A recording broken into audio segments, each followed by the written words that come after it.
Hello and welcome back to the Manchester United Manchester Evening News channel, YouTube channel. You may see this video on the Daily Mirror, the Daily Express, the Daily Star, wherever. But I am delighted to be joined today by Tyrone Marshall. Now, I'm joined by Tyrone to discuss Man United's takeover news based on the latest figures, the financial results that have just come out. And Tyrone wrote a brilliant piece on it for the Manchester Evening News, which we're going to now discuss. Tyrone, how's it going? And what can you tell us about these financial results? Because people like me who read these articles and pretend that I understand them are the people that really need help from people like you who actually do understand them. So if you can enlighten us as to what this means, and then we'll have a quick chat about the implications of them on any future transfers that United are looking bringing in.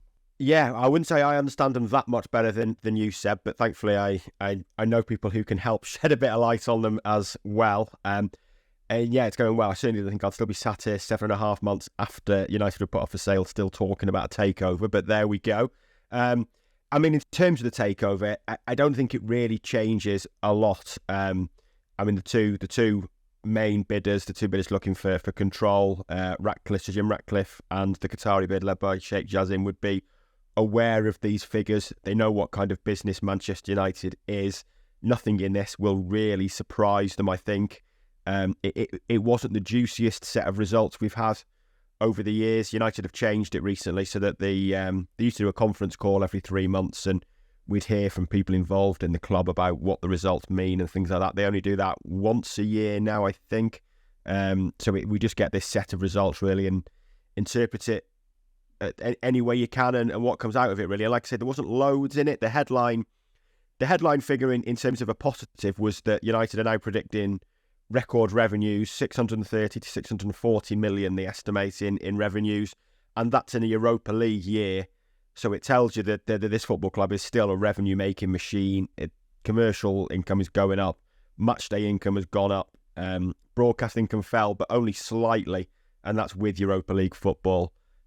It would suggest that 2023-24 would be an even bigger year with Champions League football in there. It shows that they're still a commercial juggernaut, basically, that they continue to just make money like it's going out of fashion, really. So they can still make a hell of a lot of money, but they can still lose money as well. And at the end of the day, there was an operating loss again for the 3 months to March the 31st. That was the period covered, the 3 months up until March the 31st this year. They didn't make as big an operating loss as a year ago for those 3 months, but it was still a loss. That piece you mentioned earlier, I spoke to Kieran Maguire, who's probably a name that'll be familiar to a lot of football fans, certainly ones who have read about financial stuff. He runs the Price of Football podcast and wrote a book of the same name and knows what he's talking about in this regard. He'd actually been through United's last 10 years of results, and for all the money they've made over the last 10 years, and they could have made more, let's be fair. I mean, they've not won the league in those 10 years, but for all the money they've made, that 10 years, it covers a loss of £6 million. So this is a business that basically doesn't make a profit. And how you go and turn that into a profit is difficult to see. I mean, in terms of a takeover, it's nothing new, but, I can't remember the exact phrase Kieran used, but basically it was, why on earth is anyone trying to spend £6 billion on this business when it doesn't make any money? And then as soon as you spend £6 billion, you've got to spend another billion probably on Old Trafford. And then you compete in a transfer market with Chelsea throwing around money like it's going out of fashion, with Newcastle, who are going to be shopping in the same market as United soon. City are already shopping in the same market as United. So from a purely business point of view, there's not a lot of sense in buying this club for that sort of money.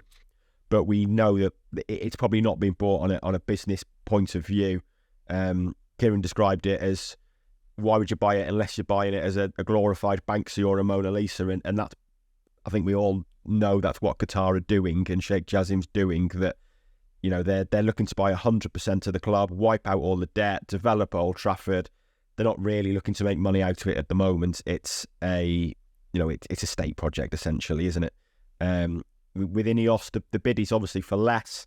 It's for only the Glazers shares. It includes Joel and Avram staying on, and it's more of a business proposal, I guess. But yeah, the headline, there's nothing in this would raise eyebrows in either camp, I don't think. But it just shows the reality is that it's a business that finds it very hard to make money. And I guess, they're not losing money hand over fist, but they're not making it either. And it's hard to see in the next few years, at least, when you've got Old Trafford as the problem that it is, how they go about making money. Yeah, we saw that Old Trafford was sort of painted, I think, in the winter, wasn't it? And the new shirt was released on Tuesday. We're recording today on Wednesday, and we were there, we were outside. We had Sam Hutchison covering it from the ground. There was a protest of around 100 people turned up.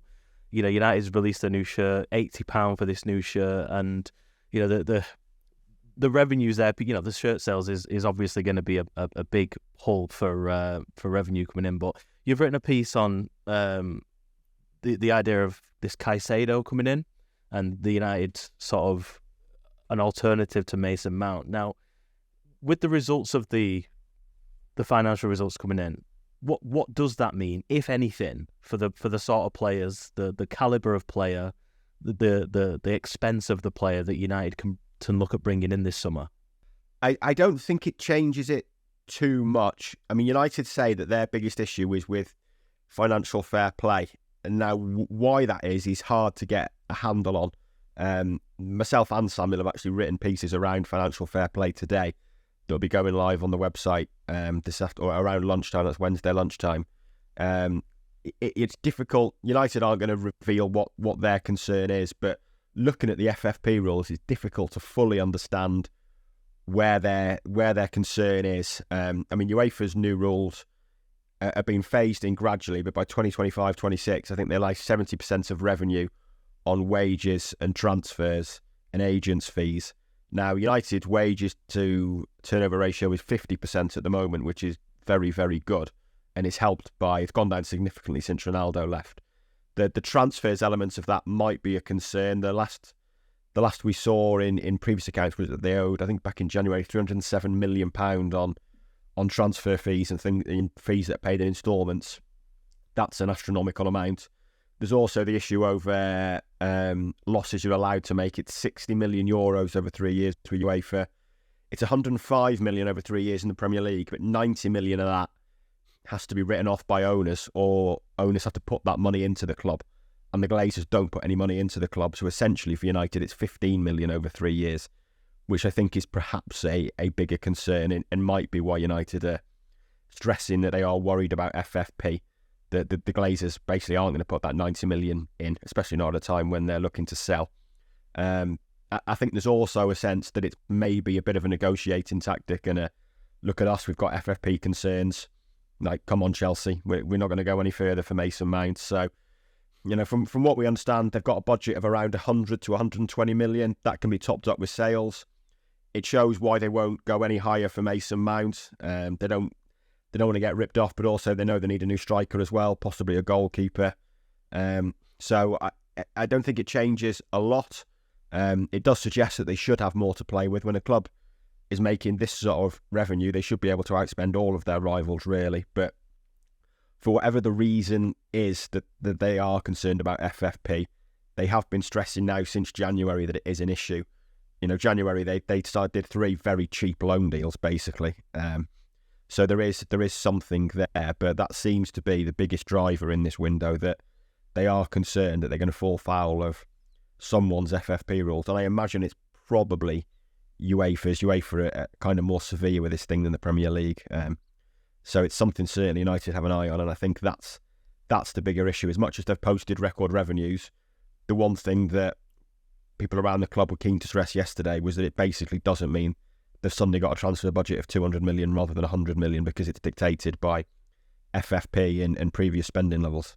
Yeah, and you were talking about those lunchtime pieces. Samuels has actually gone out, and I've seen that when you look at the MUFC hashtag on Twitter, the aggregators have pulled a line from that, which is, the Glazers have never invested a single penny into United since they completed their takeover in May 2005. So for anybody watching who does want to read that in full, there's a brilliant article by Samuel Luckhurst that's just gone live at the time of recording on the Manchester Evening News in full, talking about the FFP and the financial implications on Man United. But Ty, thanks very much for joining me. Before we go, I just want to sort of ask you about the Onana situation and what you know, if you know anything. Obviously, the talk was that De Gea was offered a contract, he signed a contract, or he signed a deal.